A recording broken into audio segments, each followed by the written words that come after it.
परमात्मा के नाम की जयकारे से सत्संग स्टार्ट करेंगे। वही सतगुरु बंदी छोड़ कबीर साहिब की जय, परम पिता परमात्मा की जय, सभी संतों की जय, सभी भक्तों की जय, आज के आनंद की जय, सत्संग कराने वालों की जय। साहेब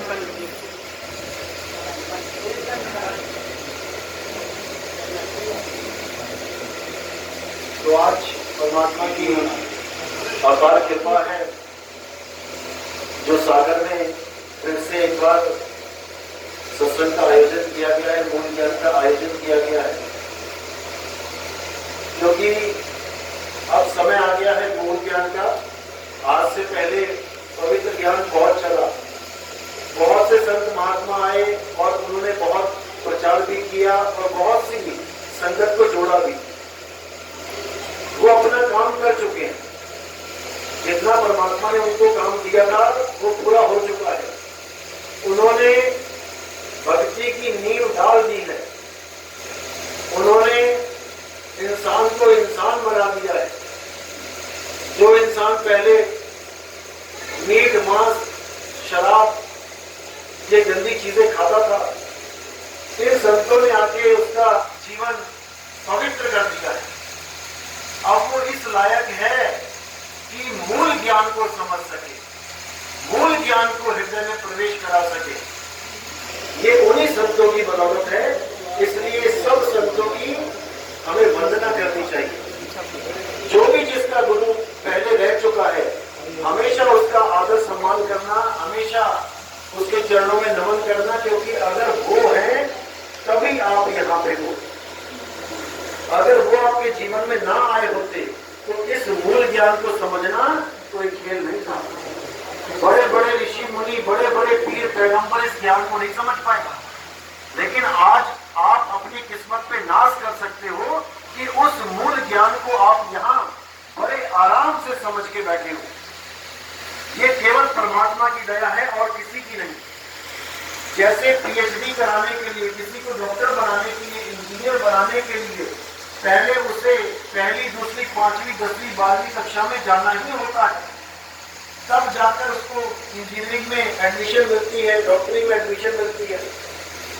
तो जो डॉक्टर होते हैं, वो जो वहां पे प्रोफेसर हैं, वो कभी भी छोटे स्कूल वालों की या फिर मिडिल स्कूल वालों के टीचरों की कभी निंदा नहीं करते। वो हमेशा धन्यवाद ही करते हैं कि शुक्र है कि उन्होंने उन अनपढ़ बच्चों को पहली, दूसरी, पांचवी कक्षा में पढ़ाया, 10वीं, 12वीं तक कराया। किसी कारण वो आज इस काबिल हुए कि अब वो डॉक्टर भी बन सकते हैं, इंजीनियर भी बन सकते हैं और साइंटिस्ट भी बन सकते हैं। तो अपने अपने गुरु को नमन है और परमात्मा का सबसे बड़ा शुक्राना करेंगे जो ये मूल ज्ञान सही समय पे उजागर हो गया। नहीं तो इसी पवित्र ज्ञान में ही हम रह जाते और इस मनुष्य चोले को हम बर्बाद कर जाते। क्योंकि बर्तन जितना मर्जी साफ कर लो, मुद्दा केवल बर्तन साफ करना नहीं है। बर्तन साफ करके उसमें दूध को रखना है। जब दूध लेते हैं हम तो बर्तन को गंदा नहीं रहने देते, बर्तन को साफ करते। गंदे बर्तन में दूध कभी नहीं लिया जाता, लेकिन हम केवल बर्तन को साफ ही करते रहे और दूध उसमें आए ना, डलवाए ना, उससे भी कोई फायदा नहीं है। यानी पवित्र ज्ञान को हमें चाहिए ही था, लेकिन अगर पवित्र ज्ञान को सारा समझने के बाद भी हम आगे मूल ज्ञान को नहीं समझ पाए तो पवित्र ज्ञान भी किसी काम का नहीं। इसलिए साहिब ने कहा, पवित्र ज्ञान तुम जग में बांटो, मूल ज्ञान गुप्त कर रखो।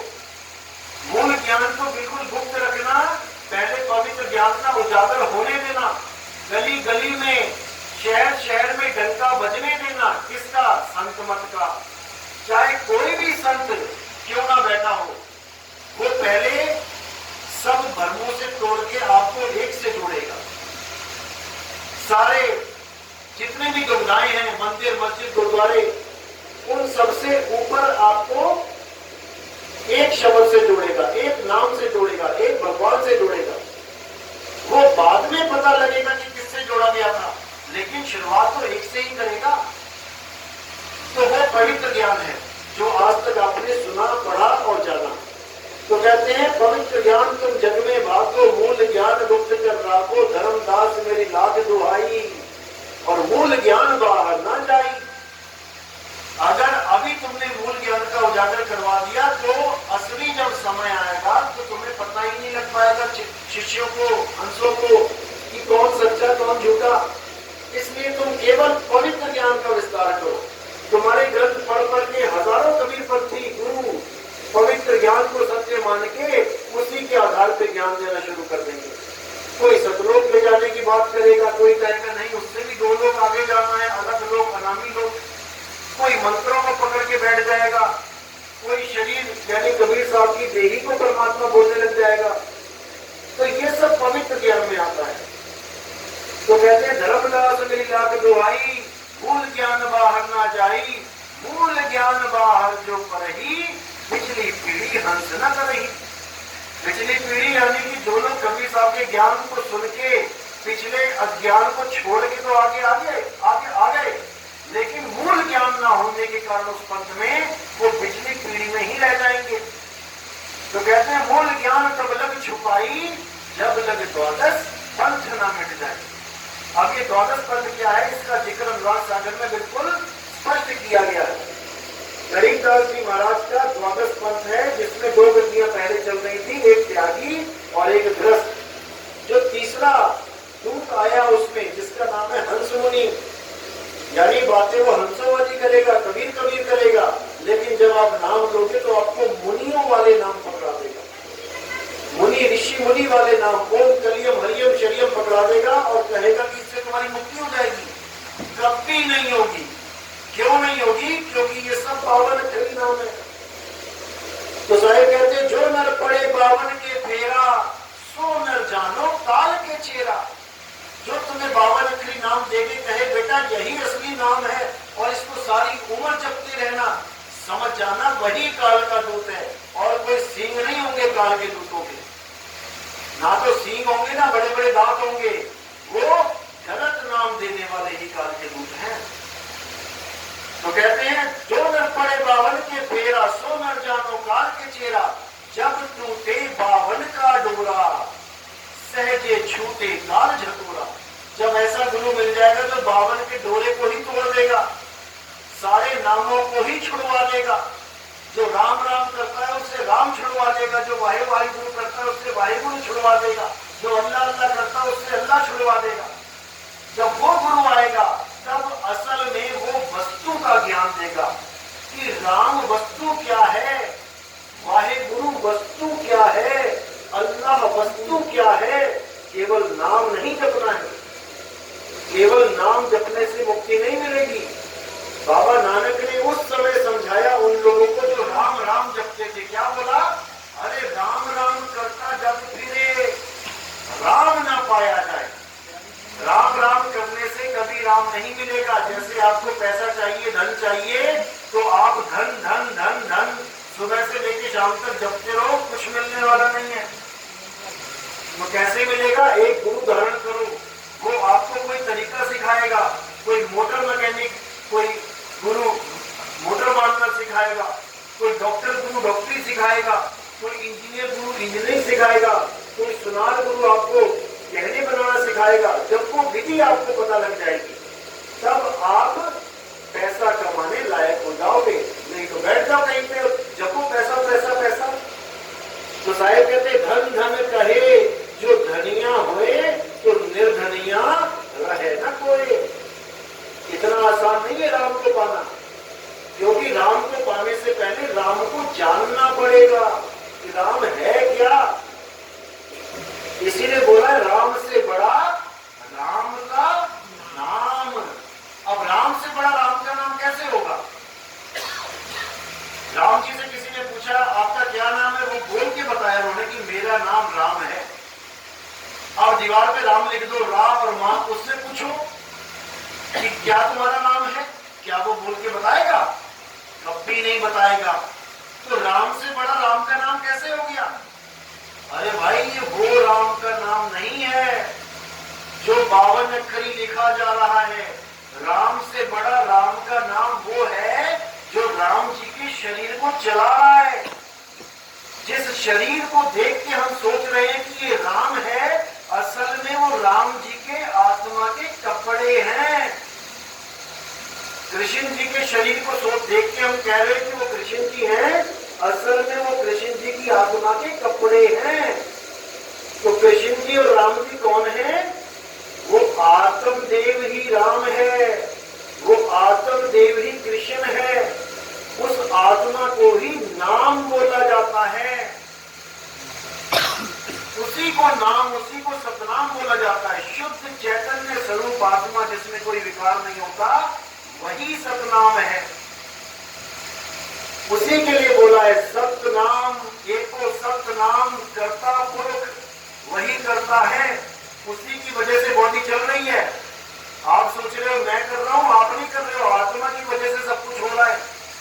कर्ता पुरुष निरपो निर्वैर, निडर है और निर्वैर है। हे अर्जुन, आत्मा ना तो किसी को मारता है यानी निर्वैर है, ना ही किसी के द्वारा मारा जाता है यानी निर्भय भी है। सतनाम, एको सतनाम कर्ता पुरुष निर्भय निर्वैर अकाल मूर्त। हे अर्जुन, आत्मा का किसी काल में ना तो जन्म होता है ना ही उसकी मृत्यु होती है। और वो अकाल है, वो काल से परे है, समय की सीमा से परे है। आत्मा अजन्मा है। अकाल मूर्त अजूनी, यानी वो इस जून में नहीं है। आत्मदेव शरीरों में नहीं रहता है। शरीरों में कौन रहता है? सुरत रहती है। अजूनी सैभंग, सैभंग यानी वो स्वयं से प्रकाशमान है, वो स्वयं से ही है, उसको किसी ने पैदा नहीं किया। अजूनी सैभंग गुर प्रसाद, कैसे उसका बोध होता है?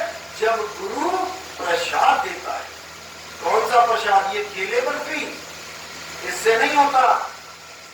गुरुदेव साहब कहते हैं कि गुरु प्रसाद धर्म का नाश, यानी तुम्हारा धर्म तोड़ता है वो सदगुरु, जिसको तुम अपनी देह को स्वरूप मान के बैठे थे, वो तुम्हारी देह का भ्रम तोड़ देता है कि तुम देह नहीं हो, तुम आत्मदेव हो। राम जी वो नहीं है जो धनुष बाण लेके खड़े हैं, वो राम जी की आत्मा के कपड़े हैं। असल में राम जी आत्मदेव हैं, कृष्ण जी आत्मदेव हैं, अजन्मे हैं। जो लोग कहते हैं कि कृष्ण जी बांसुरी वाले हैं, उनके लिए क्या बोला गया है गीता में कि हे अर्जुन, अज्ञानी जीव मेरे असली स्वरूप को नहीं जानता, वो मुझे मनुष्य करके ही जानता रहता है कि मैं भी एक मनुष्य की तरह दिखाई देता हूँ। अरे ये तो मेरे कपड़े हैं।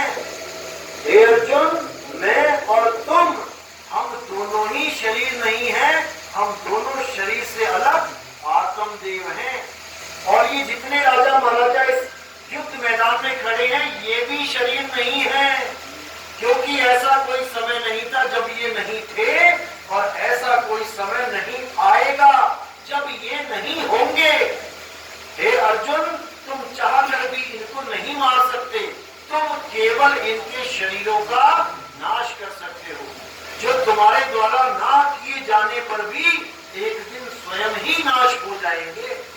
इसलिए धनुष बाण उठाओ और इन सबको संहार करो, क्योंकि ये धर्म युद्ध है। यहाँ पर जो हम करेंगे उससे धर्म की स्थापना होगी, उससे पापियों का नाश होगा, पाप का नाश होगा। तो इस प्रकार वहां पर पूरा ज्ञान दिया गया आत्मा का। लेकिन जो आत्मा का ज्ञान दे रहा है, हम उसी को शरीर मान के बैठे हैं। यही बाकी संतों के साथ भी हुआ। कबीर साहब ने इतना समझाया कि भाई तुम और मैं शरीर नहीं है, हम अक्षर हैं, अविनाशी हैं। तो साहिब ने बोला, नहीं कबीर नहीं धर्मदास, अक्षर एक सब घट ही निवास, वाही को सतपुरुष कहिए, आदि अंत अक्षर कह रहिए। यानी शरीर छोड़ते वक्त तुमने अपने असली स्वरूप को ग्रहण कर लेना है। अगर तुम अपने असली स्वरूप को ग्रहण नहीं कर पाए तो रोते हुए मरोगे। क्योंकि तुम अपने आप को शरीर मानते रहोगे और शरीर नाशवान है। तुम्हें लगेगा हाय मैं मर रहा हूं। जब लगेगा मैं मर रहा हूं तो तुम दोबारा से सारी ताकत शरीर को दे दोगे जिंदा करने के लिए। इस मुर्दे शरीर को जैसे अभी जिंदा किया हुआ है आपने, इसके छूटने के बाद दोबारा से एक शरीर प्रकट कर दोगे। केवल तुम्हारी एक आस दोबारा जन्म का कारण बन जाएगी। इसलिए साहिब ने कहा जो तू चाहे मुझको छोड़ सकल की आस और मेरे जैसा हो रहे, यानी विदेही हो रहे हैं। अपनी आत्मा में स्थित हो जा, फिर तुझे किसी की जरूरत नहीं पड़ेगी। मेरे जैसा हो रहे, सब सुख तेरे पास, किसी की जरूरत नहीं पड़ेगी। अध्याय 3 17वां श्लोक क्या कहता है कि हे अर्जुन, वेदों में पुराणों में बहुत से मंत्र बताए गए, बहुत सी विधियां बताई गई, बहुत सी पूजा अर्चनाएं बताई गई परमात्मा को पाने की। लेकिन जो आदमी अपने आत्म स्वरूप में सिद्ध होता है, अपने आत्म स्वरूप को प्राप्त करता है, अपने आत्म स्वरूप में सदैव निरंतर साधना में लीन रहता है, उसके लिए ऐसा कोई कर्म कर्तव्य लागू नहीं होता। उसको किसी मंदिर में जाने की जरूरत नहीं, उसको किसी तीर्थ में नहाने की जरूरत नहीं, उसको कोई पूजा अर्चना करने की जरूरत नहीं। बस वो अपनी आत्मा में स्वरूप सिद्ध हो जाए। अध्याय 3 18वां श्लोक क्या कहता है कि हे अर्जुन, जो अपने आत्म स्वरूप में सिद्ध हो जाते हैं, लीन रह जाते हैं, वो किसी अन्य जीव पर निर्भर भी नहीं रहते कि कोई आएगा मुझे बचाएगा, मेरे गुरुजी आएंगे सतलोक लेके जाएंगे, ऐसा कुछ नहीं है। असली ज्ञान ये है कि ना कहीं जाना ना कहीं आना, आपे में आप समाना। अपनी सूरत को अपने अंदर समा लेना है, जैसे कछुआ अपने चारों पैर, पूंछ और गर्दन को अपने में ही सिमेट लेता है, अब वो खतरे में नहीं है। इसी प्रकार जो आपकी सूरत कछुए की तरह हाथ पैर निकाल के सारे संसार में भ्रमण कर रही है, तुमने बस उसी को वापस घुमा लेना है। इसी को परमात्मा का पहला पुत्र कुरुम करके बताया गया, क्योंकि विस्तार वहीं से हुआ। जैसे ही सूरत का विस्तार हुआ, उसका गुण कछुए का गुण बन गया, कुरुम का गुण बन गया। इसलिए परमात्मा का पहला पुत्र कुरुम बताया गया। लेकिन ये अज्ञानी गुरुओं ने क्या किया, 16 पुत्र खड़े कर दिए लाइन में और सबके नाम वही बता दिए जो अनुराग सागर में बताए गए, जबकि वो गुण है गुण। क्योंकि ये सारा ज्ञान गुप्त रखने के लिए बोला गया था कि किसी को भनक नहीं लगनी चाहिए कि मैं किस भाव से कौन सी वाणी बोल रहा हूं। ये अज्ञानी जीव, अज्ञानी गुरु लोग मेरे भाव नहीं पकड़ पाएंगे, ये मेरे शब्दों के पीछे पड़ जाएंगे।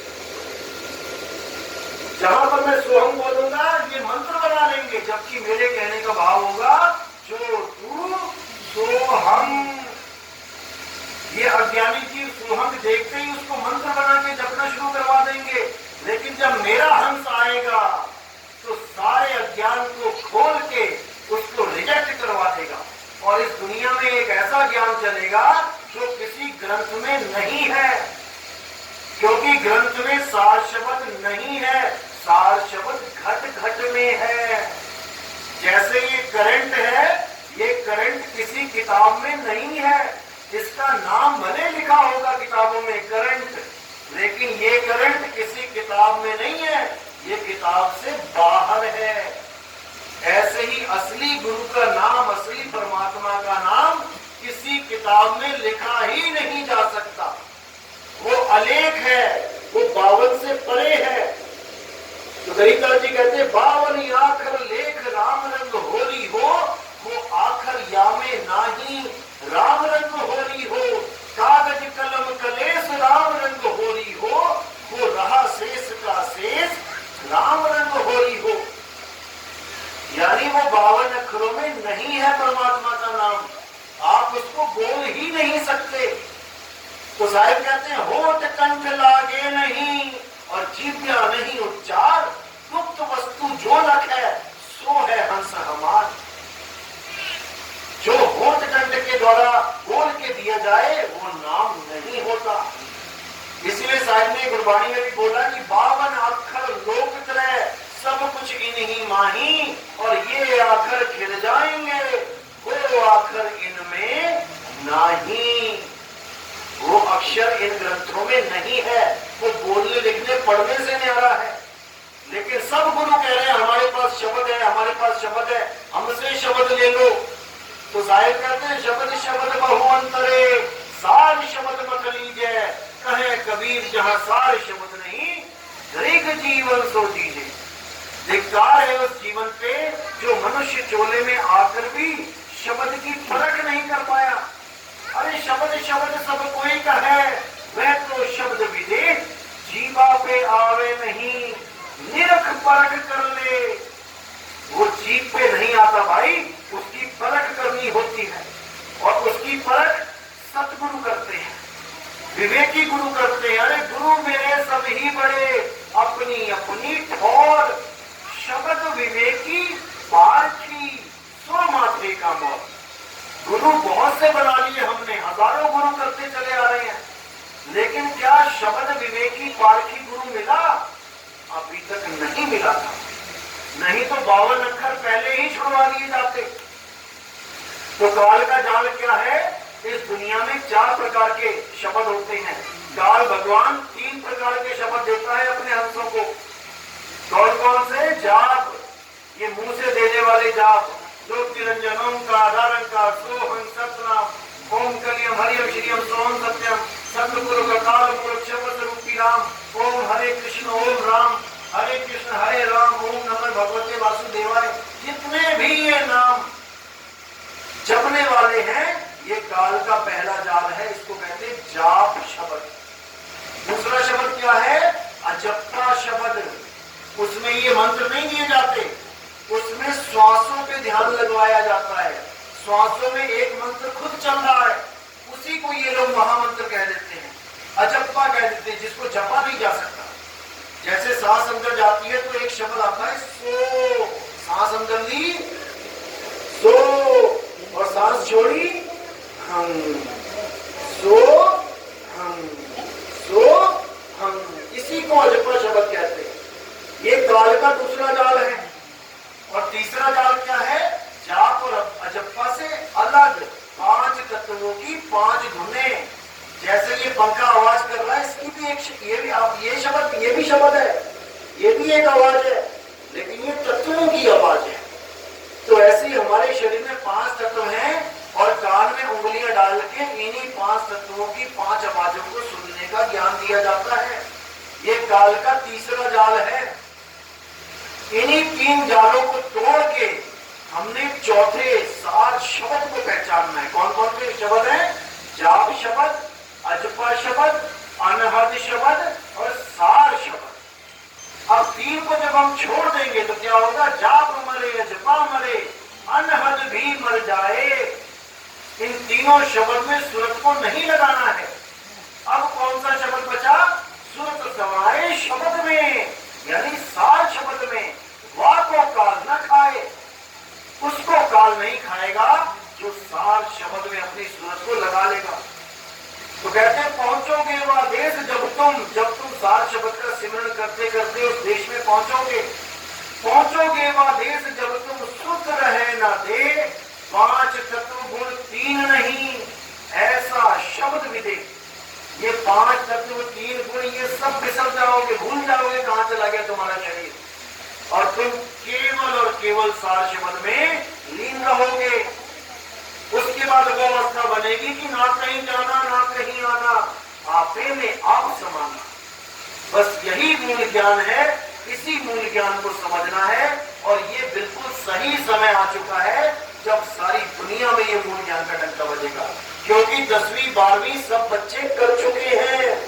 अब केवल एक कॉलेज खुलना बाकी है अपने शहर में। जितने भी विवेकी हंस होंगे उन सबका एडमिशन होगा, और पूरे संसार में एक झंडा होगा, एक नाम होगा और एक परमात्मा होगा। दूसरे की तो बात ही नहीं करेगा कोई, क्योंकि जब 52 अक्षर छोड़ दिए तो द्वैतवाद खत्म हो गया। कहो रे दो जगदीश कहां से आया और कहो कौन बार आया। ये कौन पागल है जो कह रहा है परमात्मा दो है। अगर परमात्मा दो नहीं है तो झगड़ा किस बात का है। झगड़ा केवल 52 अक्षर का है। आज इस पंच में मुसलमान तक नाम दीक्षा ले रहे हैं। पढ़े लिखे मुसलमान जो फौजी हैं, डॉक्टर हैं, इंजीनियर हैं, वो भी आके नाम दीक्षा ले रहे, क्योंकि उनको भी पता लग चुका है कि हम केवल 52 अक्षर की वजह से झगड़े में हैं। नहीं तो कोई बोले राम नाम, कोई खुदाए, कोई सेवे गुसैया, कोई अलाए, एक ही बात है। ये गुरबाणी हम बोल देते हैं, लेकिन क्या कोई अपने मंदिर पे, अपने गुरुद्वारे पे, अपनी चर्च पे किसी और धर्म का नाम लिख सकता है? क्या हिंदू अपने मंदिर पे लिख सकते हैं अल्लाहू अकबर? क्या सिख अपने गुरुद्वारे पे लिख देंगे अल्लाहू अकबर? जबकि वाणी कह रही है कि अल्लाह वाहिगुरु परमात्मा एक है। इतना समझने के बाद भी क्या कोई अपने गुरुद्वारे पे लिख सकता है जय श्री राम? नहीं लिख सकते। क्यों? केवल 52 अक्षर का खेल है। सबको पता है परमात्मा एक है। किसी धर्म में परमात्मा दो बोले ही नहीं, फिर भी केवल नाम का झगड़ा है, वस्तु का झगड़ा नहीं है। वस्तु का तो ज्ञान ही नहीं उन्हें। कोई आपको कहे आओ तुम्हें मुसलमान बनाते, आप बोलो हाँ बनूंगा, लेकिन मुझे अल्लाह का दीदार चाहिए, नाम नहीं चाहिए कि तुम मेरे राम राम छुड़वा के मुझे अल्लाह हो अकबर कहना सिखा दो। वो नहीं चाहिए। अल्लाह का दीदार करा सकते हो, मैं तैयार हूं। कोई कहे आओ तुम्हें हिंदू से सिख बना दूं, हाँ मैं बनूंगा, लेकिन मुझे वाहिगुरु का दीदार चाहिए। अगर करवा सकते हो तो मैं आज ही तैयार हूं। अगर कोई कहे कि तुम्हें मुसलमान से हिंदू बना दूं, हाँ बनूंगा, लेकिन मुझे राम और कृष्ण का दीदार चाहिए, उनका सत्य स्वरूप चाहिए। मैं शरीरों को नहीं मानता, मैं आत्मदेव को मानता हूं। जो गीता में बताया गया है मैं उसको मानूंगा, लेकिन मुझे उस आत्मदेव का दीदार चाहिए। बस अगर इस मुद्दे पे सारे खड़े हो जाएं कि क्या तुम अल्लाह अल्लाह करने वाले अल्लाह को प्राप्त कर चुके हो, क्या तुम वाहिगुरु वाहिगुरु वाले वाहिगुरु का दीदार कर चुके हो, क्या तुम गॉड गॉड करने वाले उस गॉड का दीदार कर चुके हो, तो आ जाओ और एक झंडे के नीचे आ जाओ। फिर झगड़ा किस बात का है? लेकिन यहाँ दीदार की बात नहीं हो रही है, यहाँ मरने के बाद जन्नत की बात हो रही है, यहाँ मरने के बाद स्वर्गों की बात हो रही है, यहाँ मरने के बाद हेवन की बात हो रही है। लेकिन कबीर साहब कहते हैं अब हूं मिला तो कब हूं मिलेगा, नहीं तो जमपुरवासी। ये झूठी आशा सतगुरु कभी नहीं देता कि तुझे मरने के बाद मुक्ति मिलेगी, मरने के बाद भगवान मिलेगा। अरे किसने देखा? संतों जीवित ही करो आशा, जीते जी परमात्मा मिलता है। इतने बड़े बड़े संत अपनी वाणियों में बोल के गए, पायो में नाम रतन धन पायो। मुझे वो नाम परमात्मा मिला है, मैंने दीदार किया है। लेकिन अगर कोई कहे कि मुझे भी करा अभी, तो कहते हैं हाँ कहूं तो है नहीं और ना कहा ना जाई। हाँ और ना के बीच में सतगुरु रहा समाई। अगर कोई अभी धक्के से कहे अच्छा बड़ा परमात्मा मिला तुझे, चल मुझे भी मिला, तो भैया नहीं है। हाँ कहूं तो है नहीं, जा भाई अपना काम कर। अब ना कहा ना जाए, यानी कि वो कैसे ना कहूं, क्योंकि दीदार हुआ है, अनुभव हुआ है, तो कैसे होगा सामने वाले को? जल्दबाजी में नहीं होगा। जो भैया मैंने किया है वही आप करो। बुल्ला शाह गया अपने गुरु के पास कि महाराज मुझे अल्लाह का दीदार चाहिए। वो कहते अरे बुल्लिया रब दा की पाना, ऐथे पटना, ऐथे लाना। वो चावल धान लगा रहे थे, तो धान लगाते यहाँ से उखाड़ के यहाँ लगा रहे थे, तो कहते अल्लाह का क्या पाना, यहाँ से उठाना यहाँ लगाना, मिल गया अल्लाह। मतलब यहाँ से ध्यान उठाना और यहाँ पे ध्यान लगाना, यानी सारी दुनिया से ध्यान हटाना और शब्द गुरु में ध्यान लगाना। बस इतना सा काम है। सूरत बसी संसार में, आसे पड़ गई दूर, सूरत बांध स्थिर करो, आठों पहर हुजूर। तुम्हें परमात्मा मिलेगा, लेकिन तुम करो तो सही।